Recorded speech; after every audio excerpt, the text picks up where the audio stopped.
పాత ప్రేక్షకులకి స్వాగతం. అయితే ఇవాళ తొలి ఏకాదశి. ఈ తొలి ఏకాదశి ప్రారంభం రోజు నుంచే తెలుగువారి పండుగలు అయితే ప్రారంభమవుతాయి. ఓన్లీ పండుగలు మాత్రమే కాదండి, దీక్షలు వ్రతాలు కూడా ప్రారంభమవుతాయి. అయితే తొలి ఏకాదశి రోజున తెల్లవారుజామునే లేచి తలస్నానం చేసుకొని వెంకటేశ్వర స్వామిని దర్శించుకుంటే అంత మంచే జరుగుతుంది.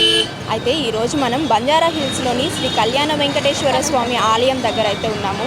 ఇక్కడికైతే భక్తులు దర్శనం చేసుకుని బయటకు వస్తున్నారు. వాళ్ళని అడిగి తెలుసుకుందాం దర్శనం ఎలా జరిగింది అని. నమస్తే అండి. నమస్తే. మీ పేరు? నా పేరు గ్రీష్మ. ఎక్కడి నుంచి వచ్చారు? మాది ఇక్కడే స్టడీ. ఎలా జరిగింది దర్శనం? దర్శనం బాగా జరిగింది. అంటే ఇక్కడికి ప్రతిసారి వస్తూ ఉంటారా? లేదు, ఇది ఫస్ట్ టైం. నేను ఎవ్రీ టైం వస్తుంది. సో ఫ్రెండ్తో పాటు వచ్చాను అనమాట. స్వామివారిని చూసాక ఎలా అనిపించింది మీకు? చాలా ప్లెజెంట్గా అనిపించింది. పాజిటివ్ వైబ్స్ వచ్చాయి. మామూలుగా విష్ణుమూర్తి యోగ నిద్రలోకి పోతారు అని ఎట్లయితే ఇప్పుడు మామూలుగా ఒక మమ్మీ ఇంట్లో పడుకున్నప్పుడు చిన్నపిల్లలు ఏవైతే చేస్తారు కదండి పనులు, మమ్మీ పడుకుందిలే ఇవి చేద్దాము అని అనుకుంటారు కదా, అలాగే విష్ణుమూర్తి కూడా యోగ నిద్రలోకి వెళ్తారనమాట. మనుషులు మంచితనంగానే ఉంటున్నారా లేదా అని చూస్తూ ఉంటాడు. నిద్రపోవడం అంటే కంప్లీట్గా నిద్రపోవడం అనమాట. యోగ నిద్రలో ఉండి అందరినీ గమనిస్తూ ఉంటాడు.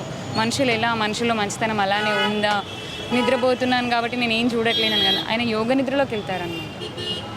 కటిక ఉపవాసాలు ఉంటారు. అంటే ముక్కోటి ఏకాదశి, తొలి ఏకాదశి, అంటే వైకుంఠ ఏకాదశి, ముక్కోటి ఏకాదశి ఉంటాయి కదా, ఇది తొలి ఏకాదశి అనమాట. ఇది చాలా స్పెషల్. ఎలా అంటే ఈ ఒక్కరోజు ఉపవాసం ఉంటే సర్వపుణ్యాలు లభిస్తాయి అని చెప్పేసి చెప్తారనమాట. అంతే. నమస్తే అండి. మీ పేరు? గీత. ఎక్కడి నుంచి వస్తున్నారు? ఇక్కడే ఖైరతాబాద్ నుంచి వస్తున్నాం. ఇవాళ తొలి ఏకాదశి కదా, ఎలా జరిగింది దర్శనం? బాగా జరిగింది.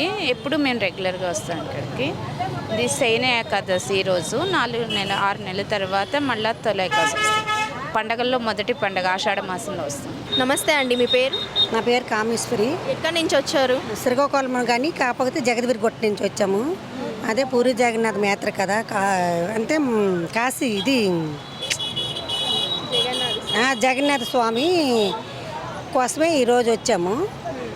ఈరోజు ఏకాదశి కదా, ఏకాదశి ఈరోజు చేస్తే చాలా మంచిది. మళ్ళీ ఈరోజు నిద్రలోకి వెళ్తాడు స్వామి. మళ్ళీ కార్తీక మాసము ఏకాదశికి ఆయన నిద్ర లేస్తాడు. ఆ రోజు ఈరోజు పవిత్రమైన రోజు. కాకపోతే దానికోసం ఈరోజు వచ్చాము.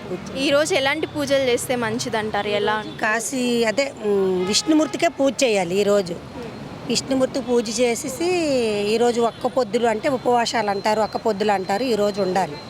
రాత్రి 12 గంటల వరకు నిద్ర లేకుండా ఉండాలి. ఈరోజు పవిత్రమైన రోజు. నమస్తే అండి. మీ పేరు? సుగుణమ్మ. ఈరోజు ఏకాదశి కదా, ఏకాదశి యొక్క విశిష్టత గురించి చెప్పండి. ఏకాదశి విష్ణుమూర్తి మురాసురుడు అనే రాక్షసుని సంహారం కోసం 1000 సంవత్సరాలు తపస్సు చేస్తాడు. అయినా స్వామి నిద్రపోతుంటాడు. ఆయనలో నుంచి ఒక కన్య ఉద్భవిస్తుంది. ఆమె ఏకాదశి. ఆమె నుంచి ఆమె ఏం వరం కోరుకుంటారంటే, స్వామి నాకు ఈ ఏకాదశి రోజు ఎవరైతే భక్తి శ్రద్ధలతో పూజ చేస్తారో వాళ్ళకి మోక్ష ప్రాప్తి కలుగున్నట్టు అనుగ్రహించు స్వామి అని ఆ కన్య అంటది. అంటే నీ పేరు ఏకాదశి అని చెప్పి ఆ రోజు నుంచి ఏకాదశి ప్రాముఖ్యతను గురించి ఎక్కువ వచ్చింది. ప్రాముఖ్యత స్వామి నుంచి విష్ణుమూర్తి. ఆ రోజు నుంచి నెలకు 2 ఏకాదశులు వస్తాయి. సంవత్సరానికి 24 ఏకాదశులు వస్తుంటాయి. ఇంకా భక్తి శ్రద్ధలతో భక్తులు చేస్తుంటారు. దర్శనం బాగా అయిందా మీకు? స్వామి దర్శనం మంచిగా అయిందమ్మా. ఎలా అనిపించింది స్వామివారిని చూడగా? స్వామిని చూస్తే కలియుగ వైకుంఠ స్వామి విష్ణుమూర్తి విష్ణులోకంలో ఎట్లుంటాడో అట్లా నాకు అనిపించింది. స్వామివారి దర్శనం ఎలా జరిగింది? మంచిగా జరిగింది. చాలా ప్లెజెంట్గా ఉంటుంది గుడి. తొలి ఏకాదశి గురించి మీకు ఏం అంటే విశిష్టత ఏంటి తెలుసు? ఫెస్టివల్స్ అన్నిటికీ స్టార్టింగ్ పాయింట్ ఇది. సో అన్ని ఫెస్టివల్స్ ఇప్పటి నుంచే స్టార్ట్ అవుతాయి. ఇది తెలుసు. ఇప్పటి నుంచి అన్ని ఫెస్టివల్స్ మంచిగా గ్రాండ్గా జరుగుతాయి. మంచిగా హ్యాపీగా ఉండాలని. Fasting every Saturday and Tuesday రోజు. ఎవ్రీ సాటర్డే మంచిగా టెంపుల్కి వస్తాం, మంచిగా ప్రే చేస్తాం. Thank you. చూసారు కదా, భక్తులైతే ఏకాదశి గురించి ఏం చెప్పారు అనేది. యోగ నిద్రలోకి విష్ణుమూర్తి వెళ్తారు, యోగ నిద్రలో ఉండి అందరినీ చూస్తూ ఉంటారు, పాపపుణ్యాలని లెక్కేస్తూ ఉంటారని అయితే చెప్పారు. అండ్ ఇది తొలి ఏకాదశి చాలా అంటే చాలా పవిత్రమైన ఏకాదశి అని అయితే చెప్పారు. ఈ ఏకాదశి రోజు ఉపవాసం ఉండి దేవుణ్ణి భక్తి శ్రద్ధలతో పూజిస్తే మనకి ఎన్నో జన్మల పుణ్యం అయితే దక్కుతుందని చెప్పారు.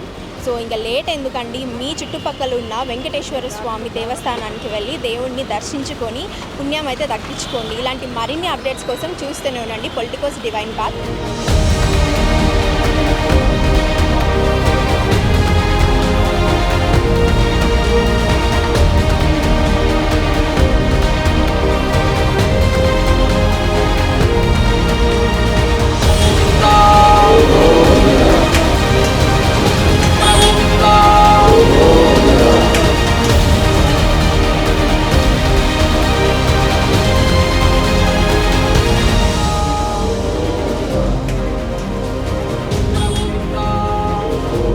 Please subscribe to the channel and download the Politicos app from the links in the description.